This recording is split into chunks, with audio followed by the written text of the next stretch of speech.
Hi guys, and welcome back to this channel. In this video I'll be showing you guys how you can blur your face or pixelate it on CapCut PC. So copy and paste your videos like so. Go to effects. If you want to blur it, go to lens, and there's the blur one here. But if you want to pixelate it, it's under comic, I think, or cartoon, sorry.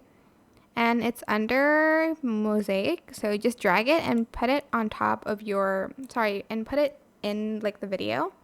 Adjust the blur.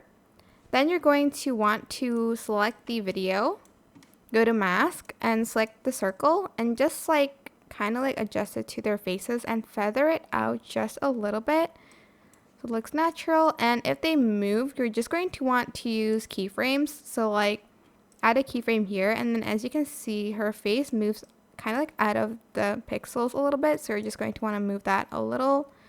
And yeah, that is it. I hope this tutorial was helpful for you guys. Don't forget to like, comment, share, and also subscribe to this channel if you haven't done that already. If you have any questions, just leave it in the comment section down below and I'll try my best to answer them all for you guys. And if you found this video helpful, please click the thanks button above the description box down below. Thank you so much for watching. Bye!